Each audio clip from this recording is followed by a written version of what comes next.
On this edition of Phantom Focus, Ty DiMascio speaks with Dr. Alan Fegley about the Children's Early Learning Center, the High School Mini-THON, and the PCEF Fundraiser, among other topics. Then in part 2, Barkley Principal Mrs. Keya Champagne-Lee joins the conversation to discuss some of the programs and events happening at their school. All of that coming up right now. Dr. Fegley, welcome back. It's good to have you here today. Thank you so much, Ty. It's great to be here. I'd like to start with talking about the Early Learning Center. That recently gained approval from the Schuylkill Township. Tell us a little about the significance of that for the district. Certainly. What ended up happening in January 5th or January 6th, I sort of don't remember the exact date, is the Schuylkill Township Board of Supervisors gave us preliminary plan approval for the new Early Learning Center in elementary school. This is part of the long process that will take another 8 months for us to go through as we sit there and get ready to build the building. So if you go back about a year, what we started to do was design the building. We placed the building at a certain site. We began to work with PennDOT and the other local agencies. In November, we then went before the Planning Commission and spoke to the Planning Commission to see if they would approve it. They gave us preliminary approval as well. From that preliminary approval, we went to the supervisors who gave us the second preliminary approval.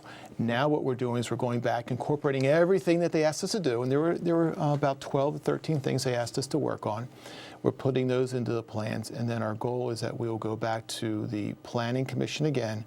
That is, we're looking at March, hopefully going back to the Planning Commission, where they'll give us final approval, we hope, and then we'll then once again go to the Board of Supervisors to seek final approval of the plan April or May.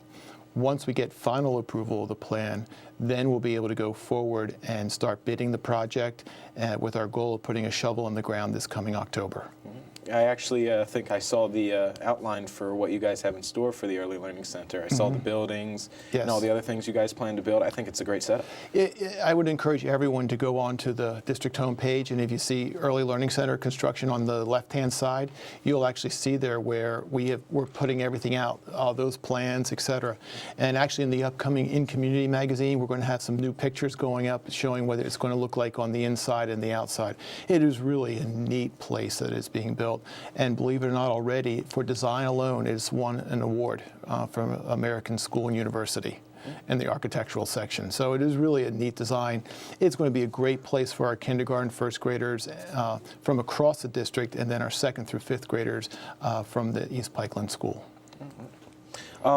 I'd like to ask, what is happening with kindergarten? Sure. Kindergarten, right now we have a kindergarten center, and it will be moved over to the new Early Learning Center. All first grade students will also come to the Early Learning Center, so we'll have one area.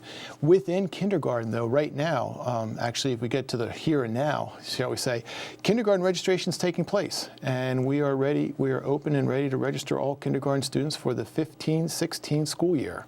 I would encourage all parents to go to the district website. Again, look on the homepage, and both in the center column and in the news and on the left, you'll see kindergarten registration. Almost the entire process can be completed online. And if there's students and parents out there who only speak another language, say Spanish, if they give us a call, we'll get an interpreter there to help them register for the kindergarten. And speaking of online, I've noticed a lot of new social media links on the district website this year. Could you talk a little about these new links and how the district is utilizing social media? Sure. Part of, over the last year or so, we've been analyzing our market. We're doing a marketing plan. And we're making determinations on what we need to do to reach out to the community better, to not the broader community, the school community, and to the students. So it was recommended, and we have now started an Instagram link, YouTube place, I'm trying to remember, Twitter account, and I think there's one other we started. I don't use them all because I'm right in there directly. I think there's one other that we started. We had Facebook. It's now YouTube and Twitter and Instagram. Those are the other three that we've started.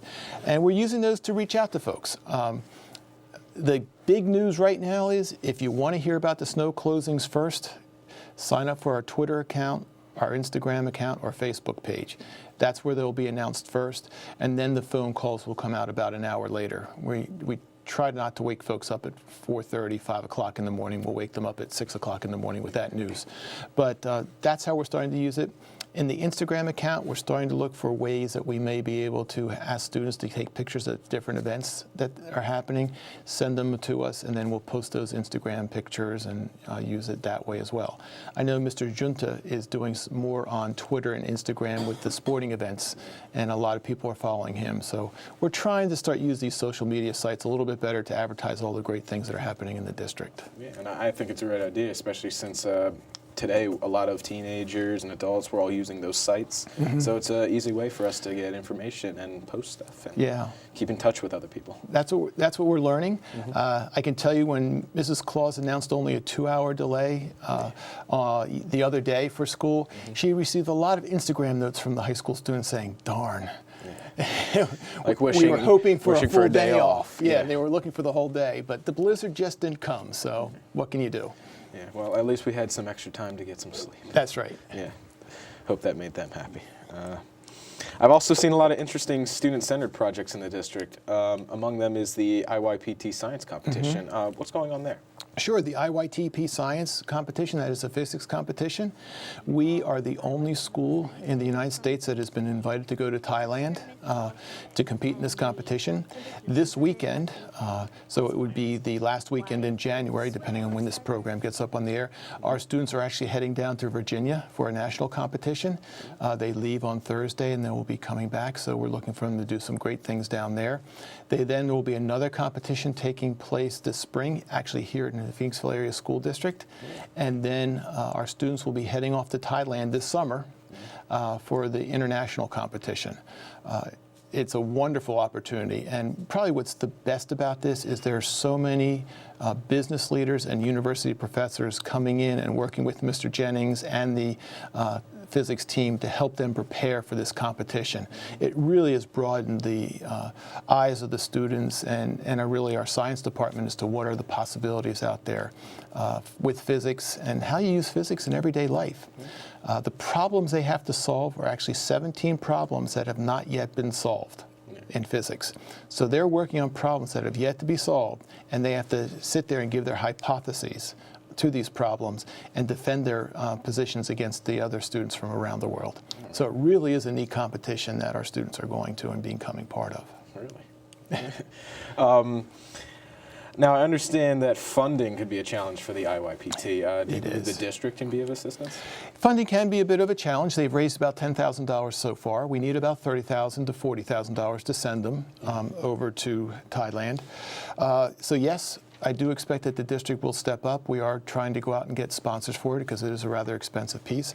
One of the ideas we just most recently had was that maybe folks could donate their airline miles to help pay for the airline flights going over there, because that's actually about, I believe, $15,000 worth of the expenses to go back and forth. So we're going to look at that, and if we can actually use the airline miles and coordinate all that, look forward to hearing a big announcement. Please donate your airline miles, and hopefully we'll get the students over there for minimal cost. So that's kind of a way for them to contribute. That's right. It's a way for the community to contribute. There's some people out there that have a couple million miles just because they travel all the time, and if they're willing to donate a ticket or two, that would be wonderful. Yeah, I'm sure they'd be able to be a lot of help. Yeah, it would be great help to our students. Yeah.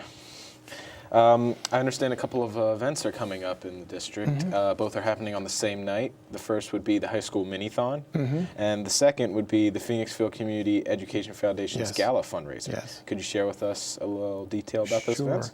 Why don't I start with the last event? The last event is the Gala, that is with the Phoenixville Education Foundation. It is a wonderful event that they hold there each year, and it really brings in a lot of funding for the school district. They hold a fund a cause there. They auction off lots of items. It's a great evening that goes from about 5 o'clock at night until around 10, 11 o'clock for folks to be at. Last year, the fund a cause was actually for the arts, and they raised over $17,000 to help support the arts here in Phoenixville. That was in addition to, I believe, about another $25,000 which they raised to help fund all sorts of other projects that take place here in the district. So the Fegley Education Foundation is really a wonderful foundation that is very, very supportive of the school district, and we look forward to continuing seeing the support continue to grow and supporting them and going back and forth with ideas, because it is a great place to generate ideas. The other event taking place is the Mini-THON. So it will be a busy night for all of us. The students, I believe it was 2 years ago, this Mini-THON was started by Carlin Small and some other students. It is off the Penn State Mini-THON. Ours only runs for about 10, 12 hours. It doesn't run for the entire 48 hours is the big one. That's why it's called Mini-THON. But it's done a great job of raising funds for the children and the needs they have with their cancer conditions and helping support them. All funds raised go to Penn State to support their thon. And it's grown. I think our first year they raised somewhere in the area of $6,000 to $8,000. Last year I think we raised $12,000 to $15,000. I think they're going for $20,000 to plus $1,000 this year. Oh, really? That's a lot. So it is. It would be a great night. I encourage all the students to come out. It's a fun night. I've generally shown up about 4 or 5 in the morning, you know, as people are starting to wind down after being up for 24 plus straight hours, because you're up the prior day coming to school and you go right from school into the thon. But the energy there is just incredible. So I'm looking forward to seeing how it goes this year. Yeah. Well, Dr. Fegley, we're going to take a short break. Okay. When we come back, we are going to be with Mrs. Champagne-Lee from Barkley Elementary. Stay tuned.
Hello and welcome back. We are here once again with Dr. Fegley, and also joining us is Barkley Elementary Principal Mrs. Champagne-Lee.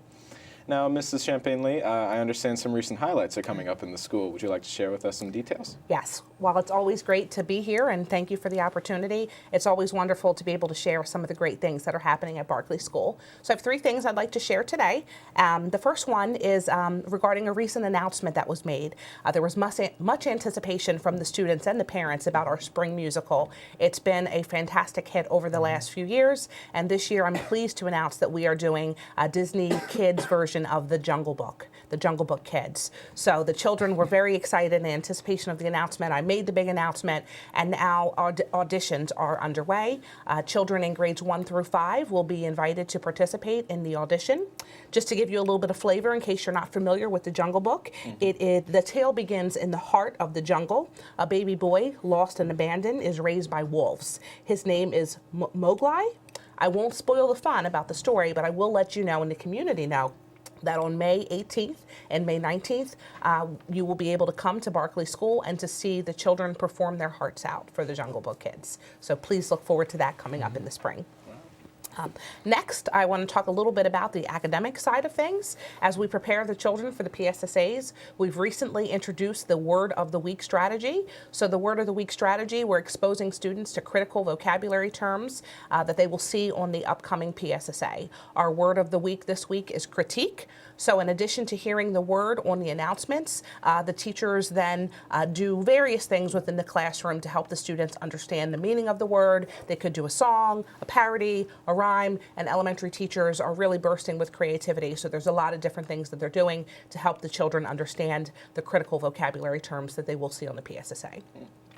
And last, I'd like to talk about our Barkley Earth Club. Our Barkley Earth Club is led by Mr. Jeremy Adams. The club consists of 17 enthusiastic fifth graders this year. The club does a lot of different things in terms of helping the environment and helping to produce awareness about the environment, but this year they've met 3 times. They focused on the importance of recycling and conserving electricity. Students are working in groups of 2 to 3 to present PowerPoint presentations to each of the homerooms. So they're also starting energy audits where they go into the classrooms at the end of the day and make sure that the teachers and the students are following critical procedures to help conserve energy. They're also coming up with new ideas all the time. How do we keep it fun? How do we keep it interesting? But yet don't lose the integrity of that message of the environment and the things that we can all do to help care for the environment. So future Earth Club activities, they're thinking about a litter cleanup program. They're thinking about a possible Phantom TV commercial, and also going into the cafeteria and making sure that we are doing the recycling efforts on a consistent and daily basis. That sounds like an amazing club. I'm really glad you guys were able to form it. Yes. I have a quick question about the word of the day.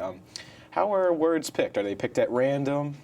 So the words actually came from Webb's Depth of Knowledge. I don't know if you're familiar with Webb's Depth of Knowledge or Bloom's taxonomy. Basically, they're words that children will be exposed to on the PSSA. Children may be asked to look at a literary passage, and they may be asked to analyze the author's point of view, or they may be asked to critique a poem and compare it to another poem. Well, children have to know what it means to analyze or to critique. So the words come directly from Webb's Depth of Knowledge, and it's a variety of words that are basically going to be on the PSSA related to tasks our children will be asked to perform.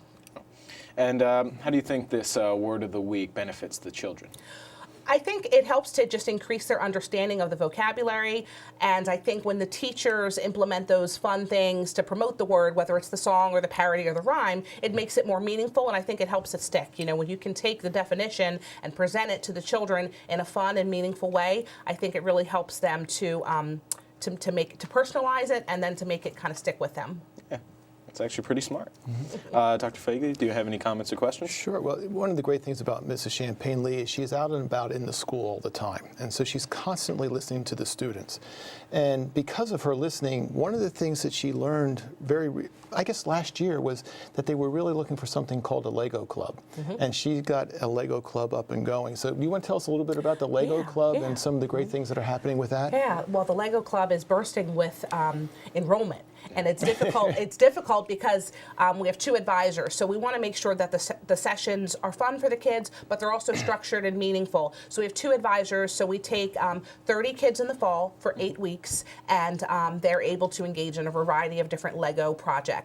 Each club period has a little bit of a lesson structure, so there's some free play, but then there's also that structure component where they're looking to build a certain design, whether it be a dinosaur or a castle or something fun. So it's a balance of a structured lesson where they're working as a team to create something, but also that free play opportunity, which gives them that chance to really imagine and explore. So we had an 8-week round in the spring where we engaged 30 students in the process, and we're coming to do another 8 weeks in the spring very soon. We just heard some great news that we've received a $300 mini grant that will allow us to buy more Legos. So that's even more exciting because we can never have enough Legos. That's really exciting, you know. Plus, you know, this can help with team building and helping kids become creative. Absolutely. Yeah. Well, sadly, that is all the time we have for today. Dr. Fegley, Mrs. Champagne-Lee, thank you again for joining me. Thank you for so the much, Ian. opportunity. Really appreciate it. Enjoyed it.